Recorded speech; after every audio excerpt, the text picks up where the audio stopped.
우리가 읽었던 로마서 8장 31절부터 39절에 있는 말씀은 찬송입니다.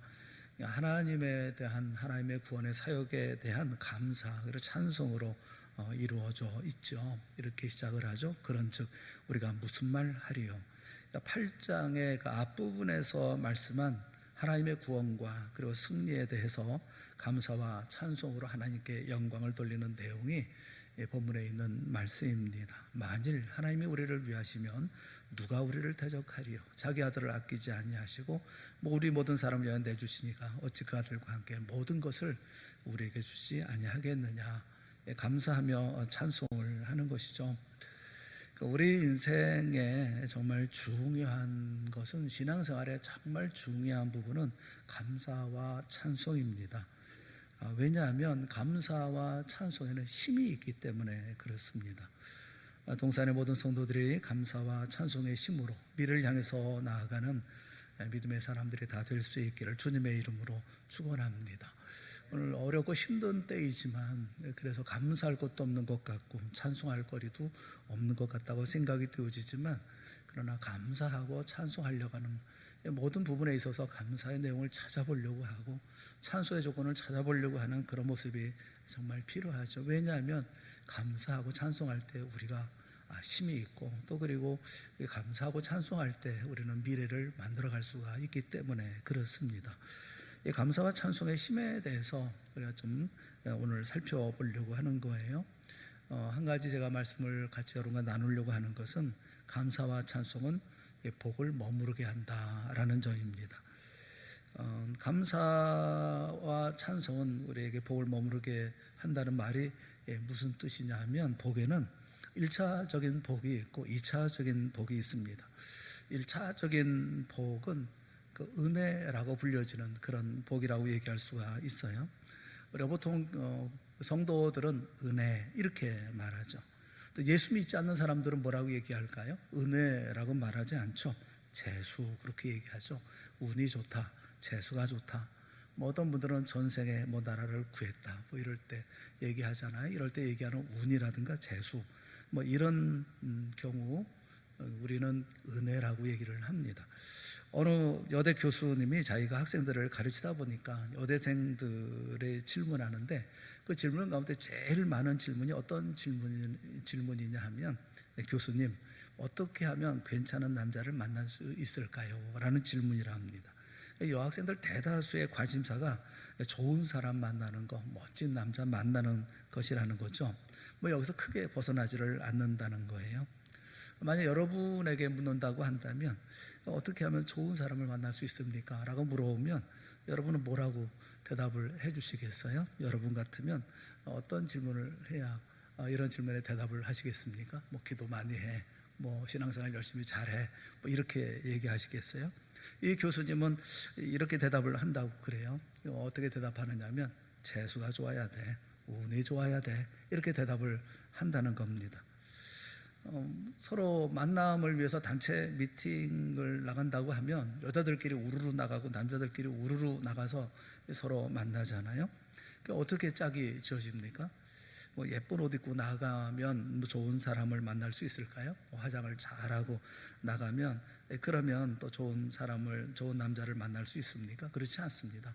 100% 운입니다. 어떤 사람이 나올지 누가 합니까?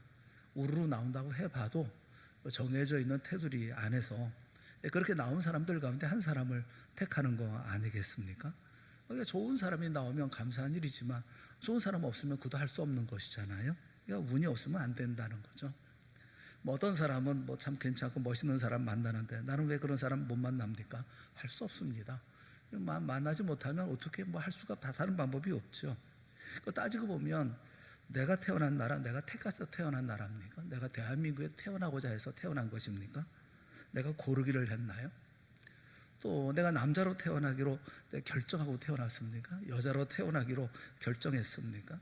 우리가 수도권에 살고 있잖아요. 여기 수도권에 살아야지, 난 여기 서울에 살아야지, 서울 근방에 살아야지, 이러면서 우리가 택해서 이곳에 있게 되어진 것입니까? 부모님은 내가 택했나요? 부모님을 고르고 골라서 이 부모님 밑에서 내가 태어나야지 한 것입니까? 형제자매는 내가 뭐 고르기라도 했습니까? 여러분, 세상에서 내가 택한 것보다 내가 택하지 않은 것이 훨씬 더 많습니다. 그게 우리네 삶이 아닙니까?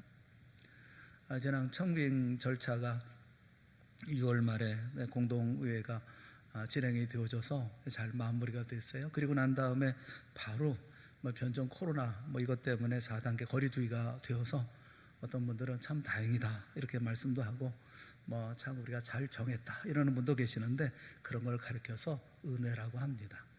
이게 우리가 알고 한 겁니까? 그렇게 될 줄 알고 그래서 이렇게 우리가 다 기도하면서 결정을 한 겁니까? 은혜지. 몰랐어요. 우리가 이렇게 될지도 되리라고 생각도 못했어요. 그런데 지내놓고 보니까 그게 은혜인 겁니다. 뭐든 잘 되는 거, 은혜라는 게 뭐냐면 뭐든 잘 되는 것의 원인이 내게 없다, 내가 한 게 아니다 라는 게 은혜라는 말이에요. 그래서 은혜를 공짜 이렇게도 얘기하지 않습니까? 세상 사람들이 말하는 운도 그런 거죠. 재수가 좋다, 운이 좋다, 그런 얘기가 뭡니까? 자기에게 원인이 없다는 겁니다. 설명할 수 없다는 겁니다. 내가 어떤 무엇을 가지고 내가 뭘 했다라고 설명할 수 없는 거, 원인과 결과를 얘기할 수 없는 거죠. 다만 은혜죠. 주님이 주신 것입니다. 주님이 인도하신 것이죠. 주님이 베풀어 주신 거예요. 이게 기독교의 근본 진리이죠. 무슨 일을 설명하든 하나님의 은혜로 설명하는 것이 기독교의 출발점입니다. 은혜입니다. 찬송의 핵심이 뭡니까? 은혜죠. 은혜를 찬송하는 거예요. 잘 되는 원인, 구원받는 원인, 그건 내게 없습니다. 다 하나님이 주신 것입니다. 다 주님이 하신 일입니다 라고 고백하는 것이죠. 35절부터 37절에 있는 말씀을 보세요. 누가 우리를 그리스도의 사랑에서 끊으리요?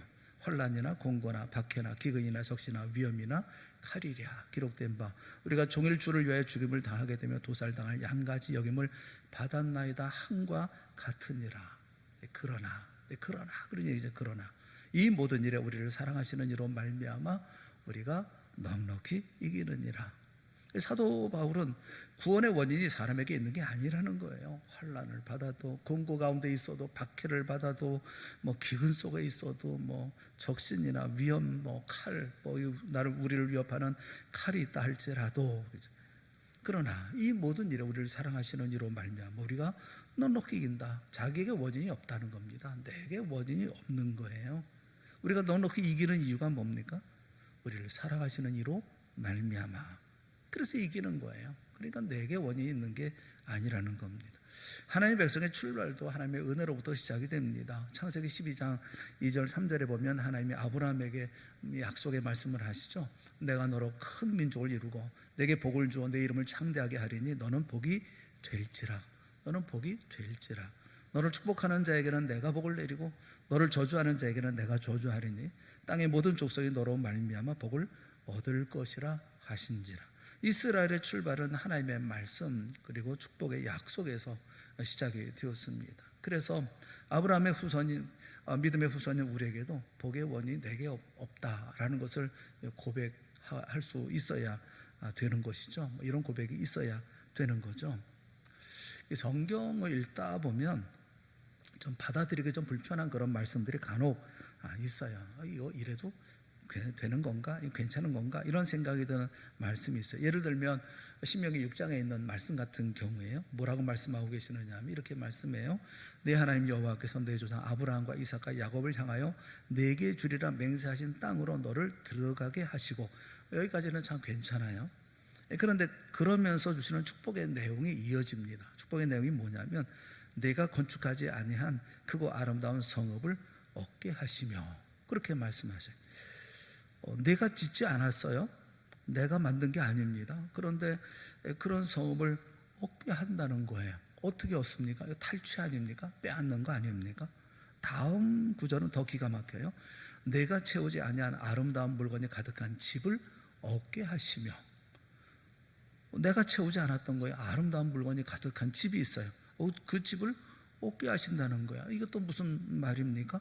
이건 남이 열심히 땀 흘려 수고해서 가득 채워놓은 것을 내가 갖게 한다는 거, 이건 문제가 있는 거 아니겠어요? 또 내가 파지 아니한 우물을 차지하게 하시며, 그러니까 이만큼 이렇게 말씀이 오면 이스라엘 백성들은 다 머리가 까졌겠다 이런 생각이 들어요. 뭐 그런 얘기 하잖아요. 예, 공짜 바라면 머리가 벗겨진다, 뭐 그런 얘기를 하지 않습니까? 뭐 머리 벗겨진 분들은 뭐 다 그래서 그런 건 아니에요. 저도 머리가 많이 벗겨져서 뭐 그러니까 뭐 같은 입장이니까. 근데 사실은 뭐 그런 생각이 들지 않습니까? 또 내가 심지 아니한 포도원과 감람나무를 차지하게 하사 내게 배불리 먹게 하실 때에 이런 생각이 드는 거예요. 여기에 이르면 이런 생각이 드는 겁니다. 이러면 안 되지. 이렇게 살면 안 되지. 우리 믿는 사람들이 이렇게 살면 남의 성읍, 잘 살고 있는 성읍을 빼앗고 뭐 거기다가 집, 아름다운 물건 채워져 있는 집, 그게 내가 들어가 살고 우물도 차지하고 뭐 남이 내가 심지 않은 포도원, 감람나무 내가 다 차지하고, 아니 아무것도 뭐 하는 일 없이 하나님이 다 주신다고 하니 이거 뭐 날로 먹는다는 게 이게 복이야? 뭐 이런 생각이 들지 않습니까? 이런 마음이 왜 드는지 압니까? 그게 본성 때문에 그렇습니다. 인간의 본성 때문에. 인간은 무엇이든지 이루어졌을 때 내 손으로 이루어졌다, 내 손으로 그 뭐를 이루었다 라고 말하는 걸 좋아해요. 내가 땀 흘리고 내가 수고해서 내가 얻어야, 그래야 그거 으쓱거리면서 그건 내가 한 거야, 뭐 이렇게 얘기하고 싶어 하거든요. 뭔가 저절로 누가 주고 누가 줘서 뭐 그래서 그러는 것은 또 나를 욕되게 하는 걸로 생각해요. 이게 하루아침에 뭐 이루어진 건 줄 알아. 내가 얼마나 땀 흘려, 내가 수고해서 내가 얼마나 애를 써서 만든 건데, 그런 건데 이거를 뭐 내가 한 건데, 그런데 그냥 얻었다고? 누가 얻어? 뭐 이러면서 이제 뭐 내 삶을 알게나 해? 뭐 이러면서 화를 내지 않습니까? 사람은요, 자기에게 일어난 좋은 일이 우연히 됐다거나 어쩌다가 됐다고 이런 말을 들으면 아주 기분 나빠합니다. 듣기 싫어합니다. 자기가 꼭 했다고 얘기해야 그거 좋아해요. 은혜로 되었다는 말을 싫어하는 마음이 본능적으로 있다는 거예요. 우리는 은혜로 산다라는 말을 싫어합니다.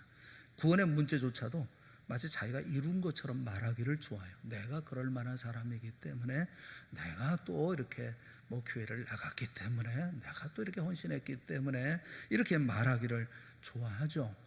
하나님의 은혜다 이렇게 말하는 거 별로 달가워하지 않아요. 그런데 여러분, 성경이 처음부터 마지막까지 강조하는 게 뭔지 아십니까? 내가 이룬 것 아무것도 없다. 내가 이룬 것 아무것도 없다. 네가 뭘 했다는 거야? 내가 이룬 건 하나도 없다 하는 거예요. 이런 게 뭐가 있냐는 거예요. 원인이 너에게 있는 것이 하나도 없다는 겁니다. 하나도.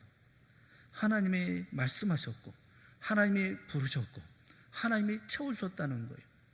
내가 살고 있는 사업 내가 만든 거냐? 내가 살고 있는 집 내가 다 이룬 집이냐? 내가 이룬 사업 그건 네가 한 것이냐? 하나님이 하셨다는 거예요. 그 은혜를 떠나면 기독교의 본질에서 떠나는 겁니다. 그건 기독교인이 아닙니다. 은혜를 얘기하지 않으면. 여러분, 이렇게 자기가 원인이 없는데 은혜로 받은 거, 이게 1차적인 복입니다. 여러분도 이런 복을 받았으니까 예수를 믿게 된 것이고, 이런 은혜를 받았으니까 하나님 앞에 예배 드리는 거 아니겠어요? 이 시간 예배 드리는 거 아닙니까? 성도 중에도 애를 낳고, 아기를 낳고 처음 교회에 나오면, 또 그리고 그 아이를 이렇게 데리고 오시죠. 이 강대상에 이렇게 데리고 와서 기도해 주세요, 뭐 이렇게 이 말씀들 하시잖아요. 처음 교회에 나온 날인데 목사님 축복하며 기도해 주세요. 그러면 저는 또 기도하잖아요. 이 아이를 하나님께서 건강하게 지켜주시고, 믿음 지켜주시고, 뭐 좋은 스승도 주시고, 또 좋은 배우자도 만나게 하시고, 또 믿음의 동역자들도 많이 만나게 해 주시옵소서. 그렇게 기도하죠. 은혜니까요. 스승을 주시는 분도 주님이시고, 좋은 배우자를 만나게 하시는 것도 주님이시고, 또 동역자를 만나게 하시는 것도 주님이시니까.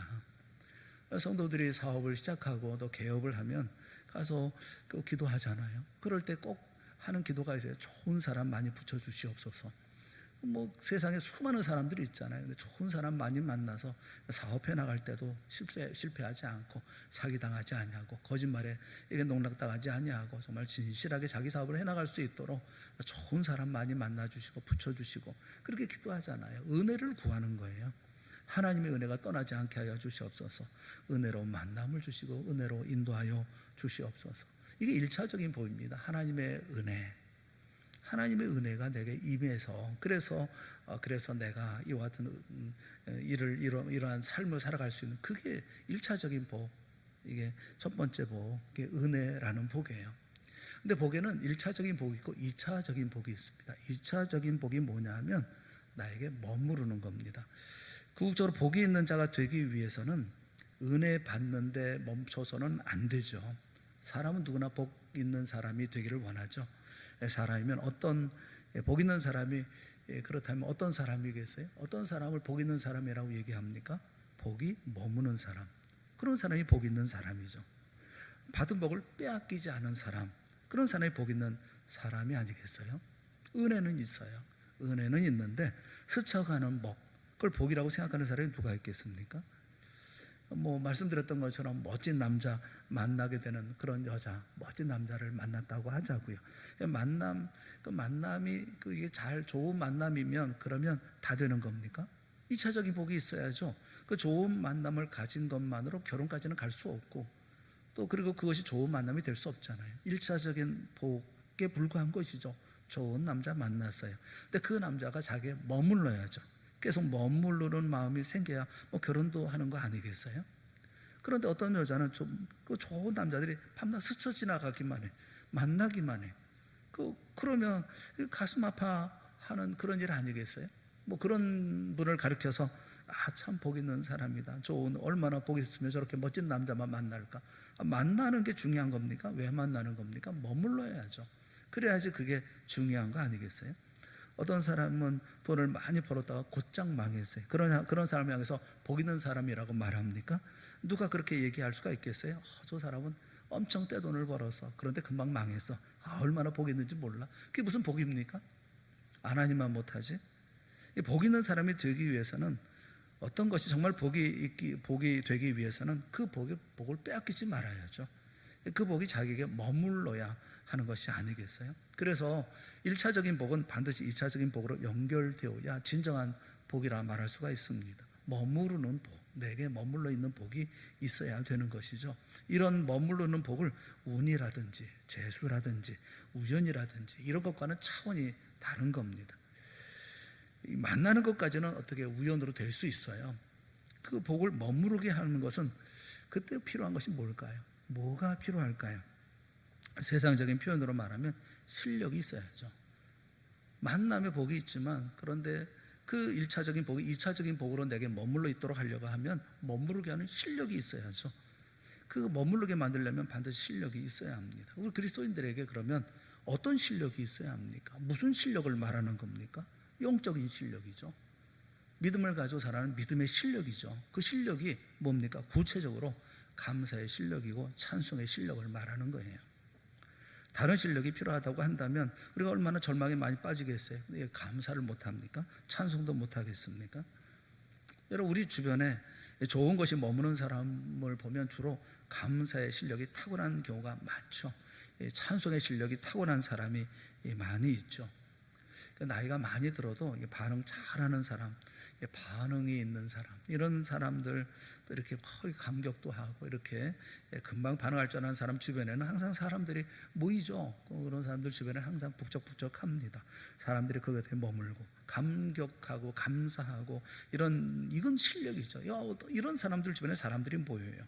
반면에 아무리 젊은 사람이나 젊은 남자를 할지라도 반응이 없고 냉소적이고 표현이 없는 사람들 주변에는 사람이 없습니다. 다 떠나가 버리고 맙니다.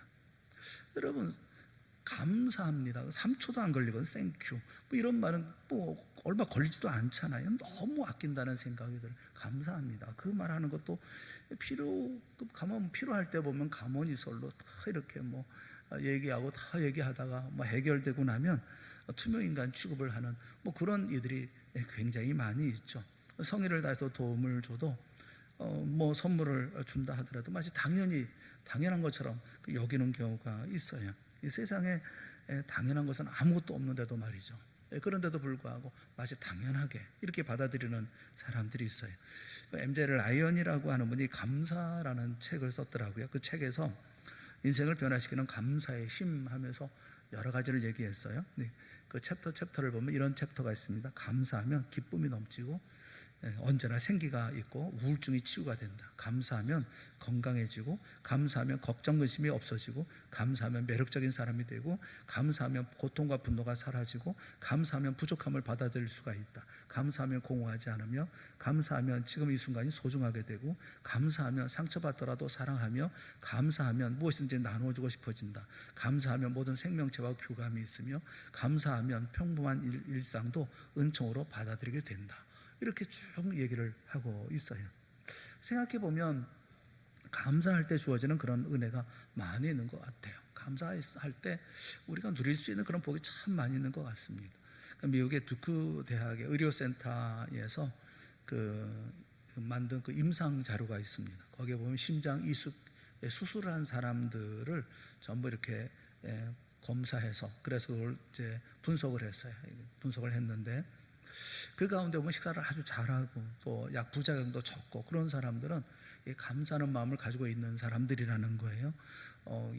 심장 이식 수술하고 난 다음에 참 너무 감사하다. 나는 이 심장, 이게 남에게 받은 이 심장을 받고 너무 고맙다, 감사하다. 이런 마음을 가지고 있는 사람은 호전되고 수명도 많이 연장이 되고 그런다는 거예요. 그런데 가운데 보면 그런 가운데도 이렇게 불평하고 이렇게 좋지 않은 얘기를 하는 사람이 있대요.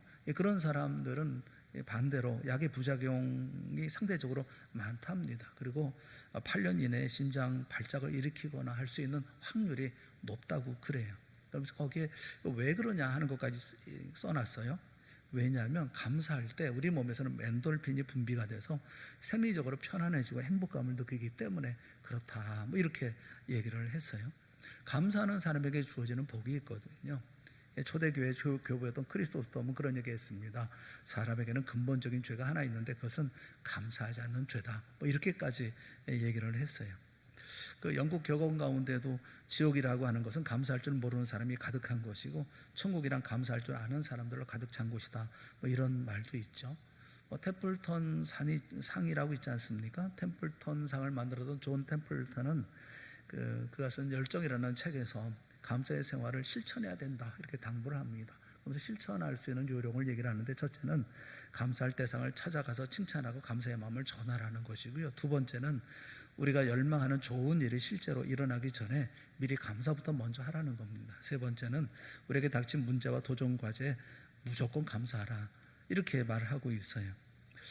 오래전에 덴버 포스트지에서 음악과 또 식물의 성장 속도를 실험해서 발표한 적이 있는데 그 결과가 매우 흥미롭습니다. 락 음악, 요란스러운 음악이 나오는 방, 그리고 또 아무 소리도 나지 않는 방, 또 하나는 조용하고 경건한 음악이 나오는 방, 이렇게 세 방에 각각 식물을 넣었대요. 얼마 동안의 시간이 지난 다음에 식물의 성장 속도를 비교해 보았다는 겁니다. 락 음악이 나오는 방에서 자란 식물은 약 36cm가 자랐답니다. 근데 그 뿌리가 약했고 줄기는 스피커와 반대 방향으로 스피커 소리를 안 들으려고 이제 굽어져 있었다는 겁니다. 아무 소리가 나지 않는 방에서 자란 식물은 36cm보다는 좀 더 자란 46cm가 자랐는데 뿌리가 길고 털도 많고 줄기는 곱게 자랐답니다. 반면에 조용하고 경건한 음악이 흐르는 방에서 자란 식물은 51cm, 가장 길게 자랐다는 거예요. 그러니까 락은 36cm, 아무 소리가 없는 곳에서는 46cm, 경건한 음악을 들려준 그 식물은 51cm가 성장했는데 뿌리나 줄기는 매우 튼튼하게 잘 자랐고, 또 식물은 스피커를 향해서 그 소리를 들으려고 귀를 기울이고 있더라라고 얘기를 해요. 어떤 분들이 그 락스타 115명의 사망 원인을 조사한 게 있어요. 락을 부른 그 노래했던 그런 스타들 대부분 20대, 30대 젊은 나이에 마약 복용이라든지 알코올 중독이라든지 자살 이런 것으로 죽은 것으로 통계가 나와 있다고 그럽니다. 그러니까 우리가 흔히 듣는 노래가 우리의 삶에 치명적인 영향을 끼치는 경우가 많이 있죠. 성도는 어떤 노래를 불러야 하겠습니까? 감사와 찬양, 이게 마귀를 쫓는 무기도 되지만 오히려 이런 그 세속적인 이런 광란의 노래, 삶을 피폐하게 만들고 그리고 아주 사람을 멸망시키는 그런 일을 하게도 할 수 있다고 하는 것을 얘기를 해주고 있죠. 여러분, 경건하고 아름답고 하나님을 찬미하는 노래는 우리 심령을 살리고, 그리고 말 못하는 동물, 심지어는 그 식물들까지 잘 성장하고 튼튼하게 만든다라고 하는 것은 우리가 주는 의미는 크지 않겠습니까? 이 감사 찬송하는 거, 이것은 우리에게 주는 하나님의 은혜가 특별히 많이 있어요. 저는 참 어렵고 힘든 때 감사하기가 참 어렵고 찬송하기 참 어려운 때이지만 그런 때일수록 우리는 감사의 조건을 더 찾아봐야 되지 않을까, 더 많이 찾아야 되지 않을까 하는 생각이 들어요. 오히려 감사할 줄 아는 거, 그래서 두 번째 2차적인 복이 내게 머무르게 하는 거, 그게 진짜 영적인 실력이 아닐까 싶어요. 똑같습니다. 환경이나 여건은 다 똑같습니다. 뭐 다릅니까? 똑같은 시대에 똑같은 상황에서 우리가 다 살고 있어요. 근데 어떤 가정은 화목하고 행복하고 감사가 넘치는 가정이 있는가 하면 어떤 가정은 만날 때마다 싸우고 다투고 뭐 살고 싶지 않고 뭐 그런 가정이 있잖아요. 왜 그럴까요? 실력이죠. 영적인 실력이죠. 우리가 감사할 줄 알고 찬송할 줄 아는 그런 사람이 되어줘야 되는 것이 아니겠어요? 마지막으로 한 가지만 더 첨부드리고 싶은 말씀이 뭐냐면 그 감사하고 어렵게 생각하지 말라는 겁니다. 감사해야지 하고 감사해야 되는데 이 어렵게 생각하지 말라는 거예요. 여러분, 감사가 뭡니까? 감사에 대해서 정의를 내려보세요. 감사라는 것은 대단한 게 아니에요. 감사는 누군가로부터 무엇을 받았다라면 그걸 인정하는 겁니다. 그냥 인정하는 거예요. 감사는 어려운 게 아니에요. 받은 것을 받았다고 하고 사실을 사실로 인정하고 고마운 것을 고맙다고 하고 좋은 것을 좋다고 하는 거예요. 그게 감사인 거예요. 그거 하지 못하는 게 문제 아니겠습니까? 감사하지 않는 사람은 교만한 사람이거나 아니면 뭐 정직하지 않은 사람, 뭐 이런 사람이 아닐까 싶어요. 정직하기만 해도 감사하는 인생이 되는 거 아니겠습니까? 좋은 거 좋다고 말하는 것이 감사죠. 좋고 고맙다고 생각하면 고맙습니다, 감사합니다, 이렇게 말하면 되는 거 아니겠어요? 뭘 먹을 때 맛있으면 맛있어요, 이렇게 말해야 되는 거 아니겠습니까? 그렇게 말할 줄 아는 사람이 감사하는 사람인 거죠. 사람 마음에는 고약한 죄성이 있어가지고 우리는 웬만해서는 감사합니다, 고맙습니다 이런 말을 하지 않아요. 누가 맛있는 것을 주어도 속으로는 와 정말 맛있는데 이러면서도 절대로 맛있다는 말을 하지 말아야지. 저 사람 좋아하는 꼴을 내가 보기 싫으니까 내가 절대로 말하지 말아야지. 맛있게 먹는 거 들키지 말아야지. 뭐 이렇게 생각을 하고 뭐 들킬까 봐. 여러분, 그렇게 해서 되겠습니까? 그냥 있는 그대로 감사하면 감사한 마음을 가지고 또 정직하게 그렇게 인정할 줄 아는 거, 이게 하나님의 은혜입니다, 하나님 감사합니다 할 줄 아는 거, 그 진실하고 그 순전한 거 아니겠어요? 인생 그렇게 살지 뭐 복잡하게 복선을 깔면서 그렇게 삽니까? 그러면 천년만년 삽니까? 그런 것도 아니잖아요. 여러분, 감사하는 것은 그냥 인정하는 거예요. 그냥 있는 그대로를 깨달은 그대로 인정하는 거야. 여보 고마워. 그게 뭐가 어려워요? 아이들한테도 야 고맙다 야, 이렇게 그게 뭐가 힘들어요? 할 수 있는 것이잖아요. 누가복음 17장을 보면 나병 환자 10명의 이야기가 나오죠. 예수님이 그들을 모두 고쳐주었습니다. 그들은 예수님의 말씀대로 제사장들에게 자기 몸을 보이려고 가다가 깨끗함을 받았어요. 그런데 그 10명 중에 그 유대인 나병들 한 명도 돌아오지 않았습니다. 단 한 사람, 사마리아 출신의 나병 환자만 돌아와서 예수님께 살해하고 하나님께 영광을 돌렸어요. 깨닫자 돌아와서 하나님께 영광을 돌리면서 살해했습니다. 감사합니다, 이렇게 얘기했어요. 예수님께서 물으시잖아요. 10사람이 다 깨끗함을 받지 아니하였느냐? 그 9은 어디 있느냐? 이 이방인 외에는 하나님께 영광을 돌리러 온 자가 없느냐? 지금도 많은 사람들이 이 9명의 나병 환자처럼 감사도 안 해요. 감사한 줄은 아는지 알기는 하겠죠. 하지만 바쁜 자기 일들에 휩싸여서 감사할 줄은 몰라요. 그럼 찾아가서 감사합니다 해야 되잖아요. 예수님께 감사는 이 사람에게 예수님께서 말씀하시죠. 일어나 가라, 내 믿음이 너를 구원하였느니라. 감사는 그에게 영원한 구원의 역사가 또 머물게 되지 않습니까? 여러분, 우리가 삶을 살면서 열심히 노력하며 살아갑니다. 노력하지 말라는 말은 아니에요. 열심히 노력하며 삶을 살아야죠. 근데 노력에 추가해서 더 좋은 게 뭐냐면 감사도 잘해보자는 겁니다. 그러면 글이 열리지 않겠어요? 열심히 노력하면서 감사도 잘하고 찬송도 잘하고 그럴 때 하나님께서 우리의 길을 열어주지 않겠습니까? 안타깝지요. 저는 이제 지나가면서 성도들의 가정 또 성도들의 가게를 둘러보면 손님이 없으면 속상해요. 손님이 가득 있고 막 바쁘게 뭐 이게 손님 대접하고 이런 모습을 봐야 마음이 좋은데, 그렇지 않으면 참 안타까워요. 그래서 이렇게 들어가서 같이 이런 얘기를 나누다 보면 그래도 감사한 마음으로 밝은 얼굴로 얘기하시는 분들이 계셔요. 그러고 보면 얼마나 마음이 좋은지 몰라요. 또 찬송도 하고 그러면서 손님이 없어도 그래도 감사하고 찬송하더라고요.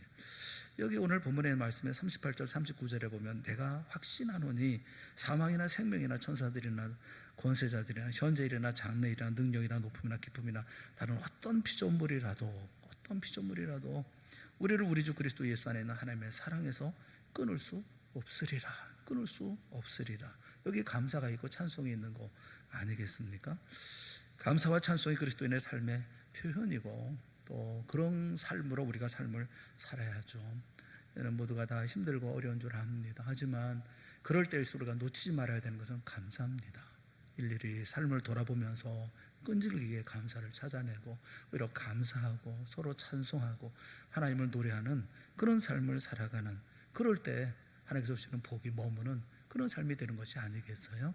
오늘 본문의 말씀을 우리가 다시 한번 깊이 생각하고 복이 머무는 감사와 찬송의 삶을 살아 우리 동산의 모든 성도들이 다 될 수 있기를 주님의 이름으로 축원합니다. 우리 함께 기도하겠습니다. 사랑의 하나님 아버지, 은혜를 감사합니다. 베푸신 은혜를 생각해 보면 하나부터 열까지 하나님의 은혜 아닌 것이 없고, 또 베푸신 은혜 가운데 오늘 우리가 이렇게 살고 있다고 하는 사실을 고백하지 않을 수 없음에도 불구하고 우리는 오늘도 우리의 삶에 불평하고 원망하고 걱정하고 근심하고 동분서주하면서 마음 놓지 못하고 살아가는 우리들이 아닙니까? 주님께서 우리를 위로하시고 격려하시고 주님 바라보게 하여 주시옵시고 또 주님으로 말미암은 삶을 여전히 앞으로도 살아갈 것을 확신하고 오히려 감사하고 찬송하고 그 누가 우리를 하나님의 사랑에서 끊을 수 있을까 고백하면서 우리가 찬송하며 감사하는 삶이 되어질 수 있도록 은혜 베풀어 주시옵소서. 복된 믿음의 길 걸어갈 때에 또 우리가 하나님께서 우리에게 주신 모든 은혜를 감사하며 찬송하며 살아갈 때에 하나님께서 복된 것으로 우리의 모든 삶을 채워주시고 머물게 하여 주실 줄을 믿습니다. 이 복된 역사의 자리 가운데 우리 동산의 모든 성도들이 다 머물게 하여 주시옵소서. 예수님의 이름으로 기도드리옵나이다. 아멘.